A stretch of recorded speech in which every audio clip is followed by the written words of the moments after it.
Hoy arranca el G20 con buen tono entre China y Occidente, pero no entre Rusia y Occidente. Lavrov, el ministro de Exteriores, ha acudido a la cita y ha escuchado a Zelensky sin levantarse de la silla. El presidente ucraniano ha avanzado cuáles son sus condiciones para negociar la paz, pero Rusia ha advertido de que son inadecuadas. Además, hoy también hemos conocido que el país de Vladimir Putin podría extender el acuerdo del grano más allá del 19 de noviembre, que es la fecha de vencimiento. Enseguida les contamos largo y tendido lo que se ha cocido este primer día de G20 y cuál es la realidad detrás de esta cumbre. Siguen saliendo informaciones sospechosas sobre la gestión de Sam Bankman-Fried de FTX y Alameda Research. Fíjense en lo que publica en las últimas horas el Wall Street Journal, y es que Alameda Research, otra de las compañías de Bankman-Fried, acumulaba hileras de tokens justo antes de que su exchange FTX los alistara. Esto sugiere que Sam Bankman-Fried podría haber utilizado Alameda Research para comprar esos tokens para justo después vendérselos a los clientes de FTX que ya lo tenían en su plataforma. Además, hoy hemos conocido que FTX debe dinero ¿a cuánta gente? Pues concretamente a 1 millón de acreedores. Si creían ustedes que el mercado bajista había terminado, quítense la idea de la cabeza, porque hay un indicador que sugiere que el reino de los osos todavía tiene mucho que decir. La entrada de dinero en un ETF inverso del Nasdaq apalancado ha alcanzado el récord de su historia. Como ven ustedes en pantalla, enseguida les explicamos qué es lo que está ocurriendo en ese gráfico.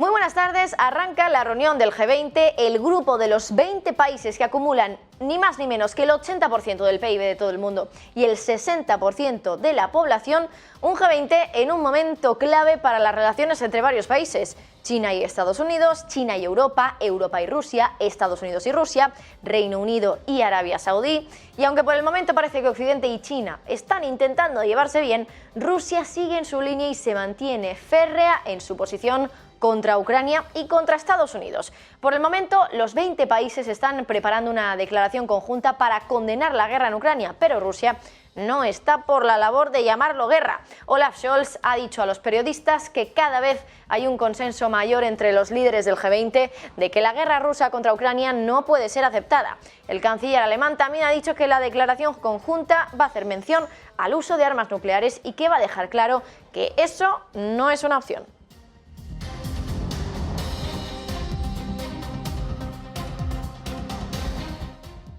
Hoy Sergei Lavrov, ministro de Relaciones Exteriores ruso, ha tenido que escuchar a Zelensky en su participación por videoconferencia en el G20. Lavrov, impertérrito, se ha mantenido en su sitio mientras escuchaba cómo el presidente de Ucrania describía lo que en su opinión son los pasos más urgentes que Rusia debe tomar antes de que se lleven a cabo las conversaciones de paz. Ha dicho que Moscú debería retirar las tropas de la planta de energía nuclear de Zaporilla y transferir el control de la estación a Ucrania. Además, Zelensky también ha pedido a Rusia que les ceda el control de las fronteras ucranianas.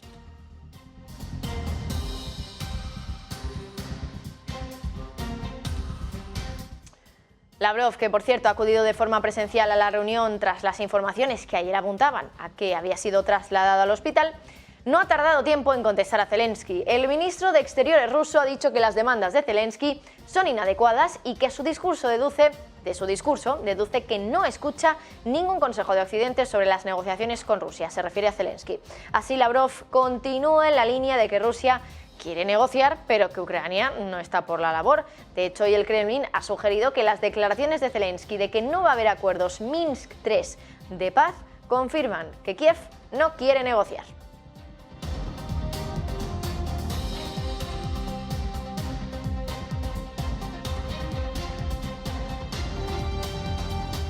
Hace justo 24 horas que acabó el histórico encuentro entre Joe Biden y Xi Jinping, una reunión que por ahora parece haber marcado un antes y un después, donde el antes era mucho más tenso y el después ahora es cándido, como llegaron a decir ambas partes. Hubo 3 palabras en las declaraciones de Pekín que se usaron para describir el encuentro y que en el mercado han sentado especialmente bien: cándido, profundo y constructivo.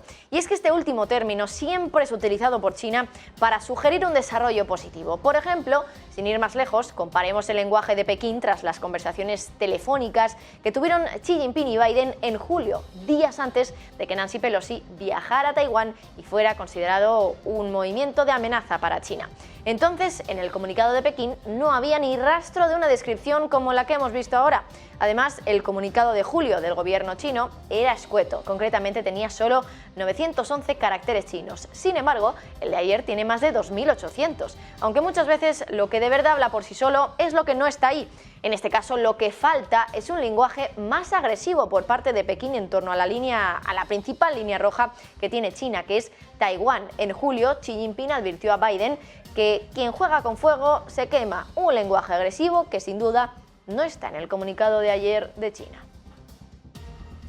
Y tenemos noticias sobre el acuerdo del grano y todo apunta a que podrían ser positivas. Se espera que Rusia acepte extender un acuerdo negociado por las Naciones Unidas para exportar granos y otros productos agrícolas del Mar Negro. Según Bloomberg, es probable que Rusia permita que el acuerdo se renueve después de que venza el 19 de noviembre. Eso sí, no se ha especificado si Rusia querría agregar nuevas condiciones a cambio de la extensión o cualquier otro detalle. Además, desde la ONU tampoco han querido cantar victoria. Un portavoz del organismo ha dicho que no hay nada que confirmar o anunciar en esta etapa.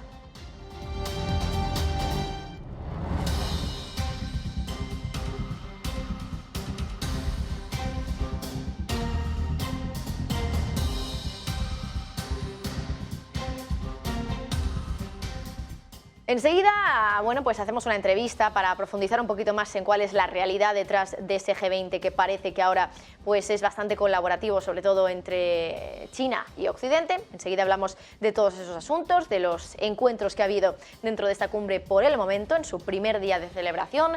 Pero antes, esta madrugada a las 3 hora española, llega el gran anuncio de Donald Trump. Lo va a hacer en Mar-a-Lago, en Florida, y es precisamente el estado que ganó el que se considera el favorito para liderar el Partido Republicano de cara a las próximas elecciones, Ron DeSantis. Todo el mundo espera que Trump utilice su comparecencia esta noche para anunciar que se presenta como candidato a las elecciones de 2024. Habrá que ver, no va a ser realmente hasta las 3 de la madrugada de esta noche, hora española.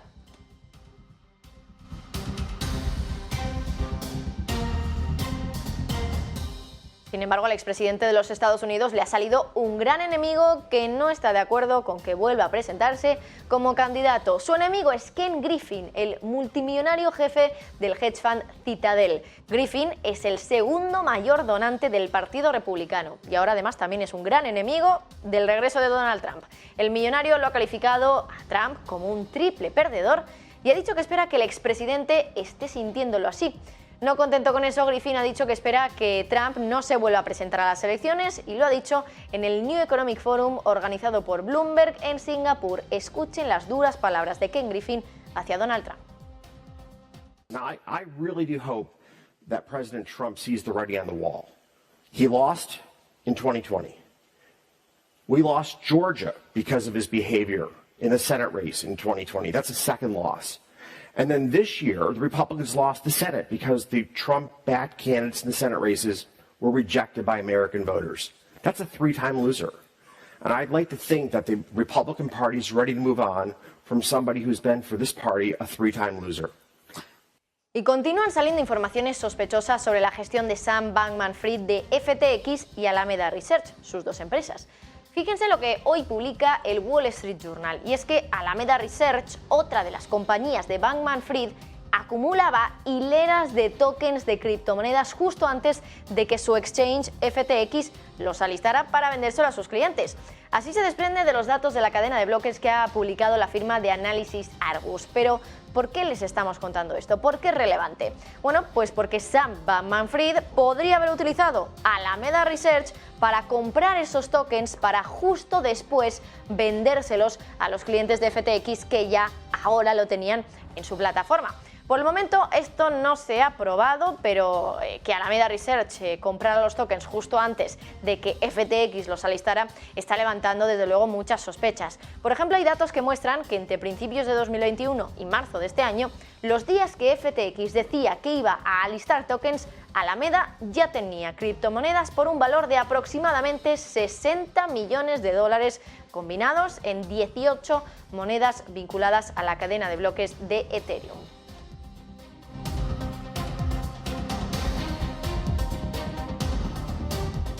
En los últimos días, aunque Sam Bankman-Fried parezca estar desaparecido, lo cierto es que distintos medios le han contactado para hacerle entrevistas y las ha concedido a agencias como Reuters o diarios como el New York Times.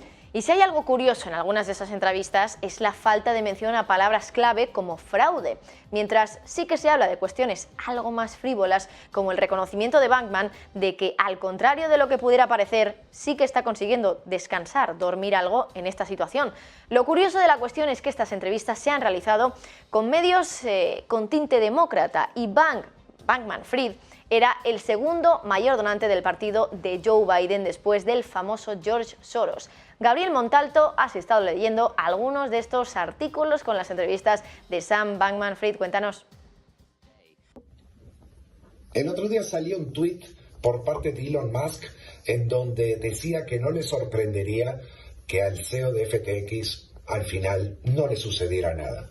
Llamó bastante la atención, fue un tuit que pasó bastante desapercibido, pero bueno, recordemos que Sam Bankman-Fried, el CEO de este exchange, fue el segundo donante después de George Soros en las elecciones intermedias o las midterms por el lado demócrata. Ocupaba el segundo lugar con más de 40 millones de dólares en donaciones que había realizado. Un medio de comunicación de Estados Unidos, justo en el día de ayer, preparó un artículo, este medio de comunicación con posibles inclinaciones demócratas también, un artículo de 2.218 palabras que elaboró. En ningún momento comenta, entre otros puntos, por ejemplo, que FTX utilizaba fondos de otros clientes o que el comercio de Alameda con tokens que habían utilizado antes de las posibles cotizaciones también, el hecho de que millones de comerciantes o inversores habían sido eliminados y cualquier indicio a un posible fraude también fue omitido en dicho artículo. Son cosas que a veces nos llaman un poco la atención y vemos cómo a aquel extremo o a qué niveles a veces todo está bastante politizado y no es consecuencia ni tanto el tuit que lanzó Elon Musk en su momento como lo que acabamos de ver con un medio de prensa estadounidense. También en las últimas horas hemos conocido cómo FTX ha confesado exactamente cuántos acreedores tiene, a cuánta gente le debe dinero. Bueno, pues ni más ni menos que el atormentado exchange debe dinero a 1 millón de acreedores. Así se desprende de los documentos de bancarrota que ha presentado FTX. La empresa ha dicho que ya está en contacto con los reguladores financieros y que ha contratado a 5 nuevos directores independientes para cada una de sus principales sociedades, incluida Alameda Research. FTX reconoce que se enfrentaba a una crisis de liquidez severa, algo que no estaba reconociendo en los días anteriores a esa bancarrota su fundador Sam Bankman-Fried en redes sociales. La caída en el sector cripto ha sido estrepitosa y aunque Bitcoin no ha sido la moneda que más se ha desplomado en porcentaje, sí que es la que más ha perdido en términos absolutos porque era la más valiosa. Tanto es así que Bank of America ya ha calificado la caída de Bitcoin como el mayor colapso financiero desde 1970 y el quinto mayor de toda la historia. Cuéntanos, Marta Iser. El mundo cripto sigue moviéndose en terreno peliagudo. Las consecuencias de la bancarrota de FTX siguen causando estragos y parece que esta crisis está todavía lejos de cerrar expediente. Estamos hablando del quinto mayor colapso de todos los tiempos para Bitcoin y el principal desde 1970 según Bank of America. ¿Por qué? Pues porque el golpe, por supuesto, ha arrastrado a muchas criptomonedas, pero tenemos que prestar especialmente atención a la principal de ellas, a Bitcoin, que por cierto, acumula una caída que ronda el 15% aproximadamente en el acumulado de la última semana desde que estalló la crisis de FTX. Un impacto considerable para la criptomoneda que en un año acumula un batacazo del 70%. Recordemos que hace un año veníamos de un entorno de casi $70.000 y hace poco estábamos prácticamente aplaudiendo los 20.000.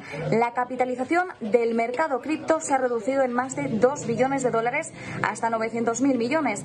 Bank of America ha tomado como referencia las caídas desde sus máximos recientes y con esta referencia confirma que el desplome de Bitcoin ocupa el quinto lugar de las mayores debacles financieras de la historia. Su retroceso supera al lunes negro de 1987, la explosión de la burbuja inmobiliaria en Japón en la década de los 80 o el desplome del mercado de valores de Arabia Saudí en 2000.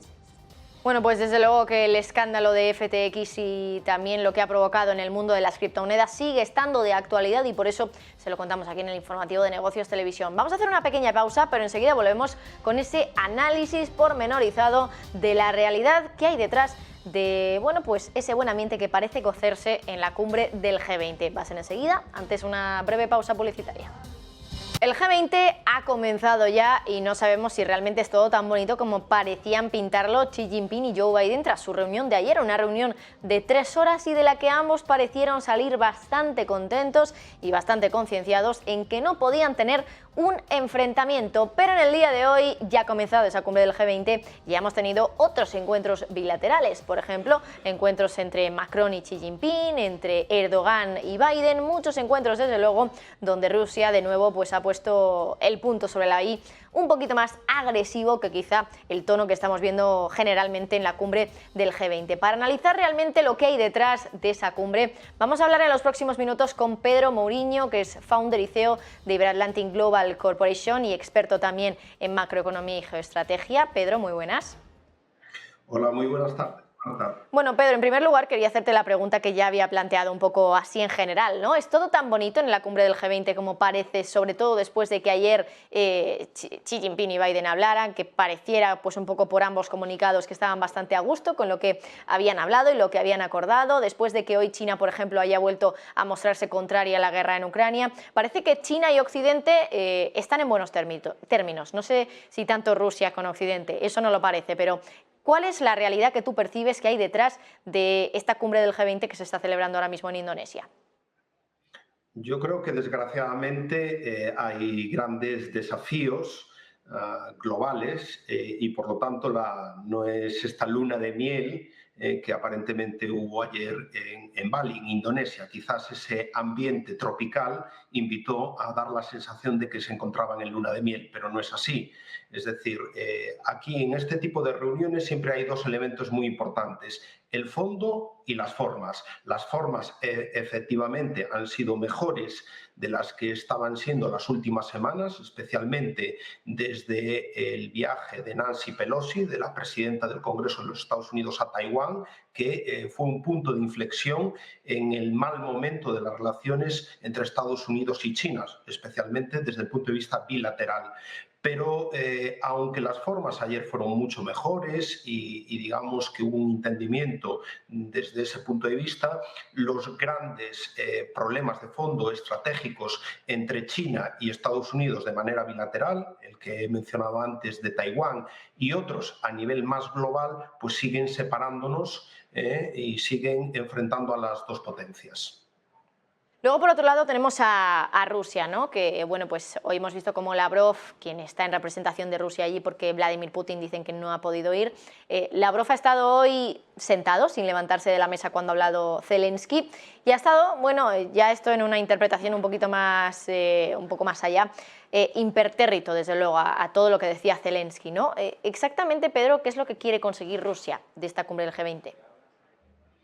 Bueno, Rusia...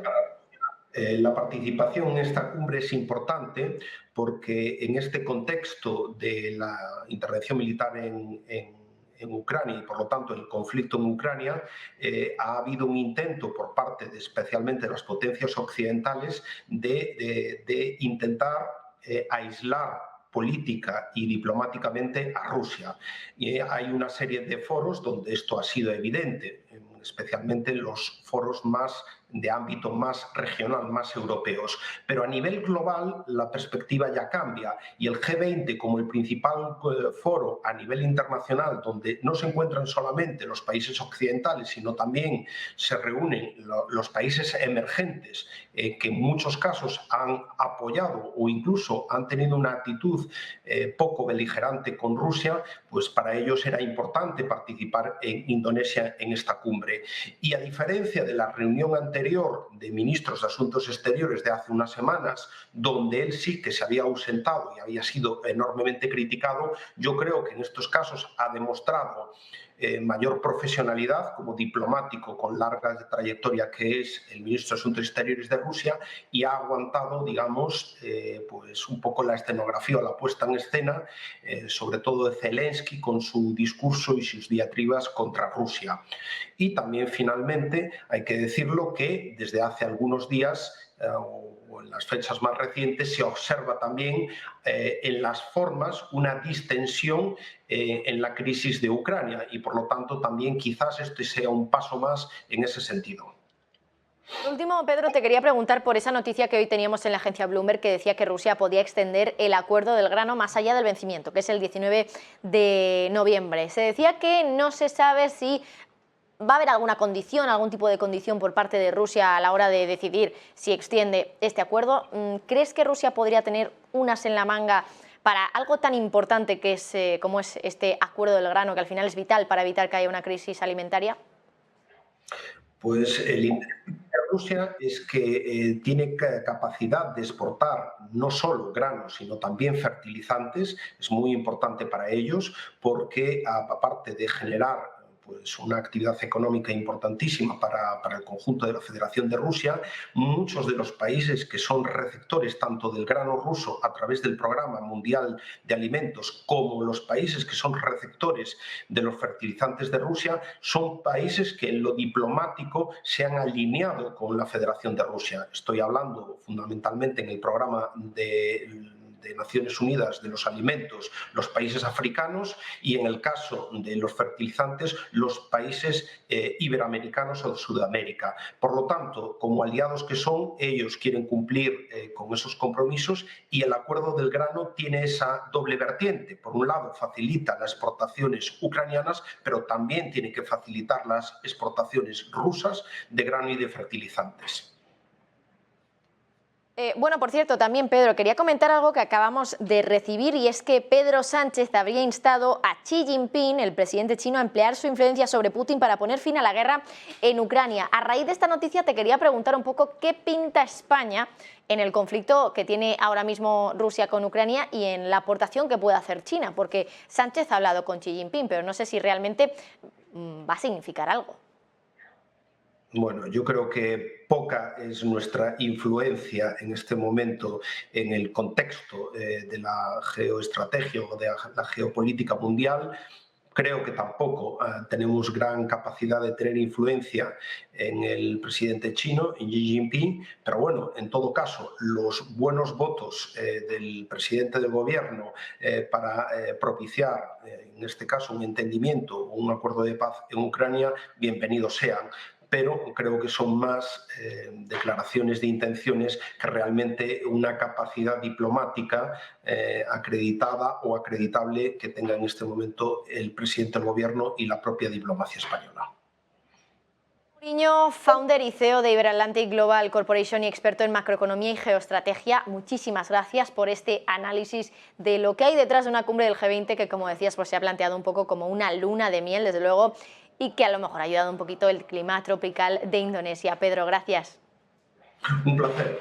Bueno, quedan apenas 3 minutitos para que conozcamos ya el dato de inflación mayorista en Estados Unidos, que podría suponer un indicador adelantado de cómo se va a comportar la inflación de aquí a final de año. Pero antes, Ahora ya incluso la vicepresidenta de la Reserva Federal se une a las voces dovish del Banco Central de los Estados Unidos y Lael Brainard ha dicho que pronto se puede esperar que se produzca una suavización de las subidas de los tipos de interés. Hasta el momento la Fed lleva 4 subidas de tipos consecutivas de 75 puntos básicos, sin embargo, ahora Brainard dice que pronto será apropiado pasar a un ritmo más lento. Eso sí, una de cal y otra de arena, porque la vicepresidenta de la Fed ha dicho que todavía tienen trabajo adicional a la hora de subir los tipos y también a la hora de mantener la moderación para reducir la inflación al 2%.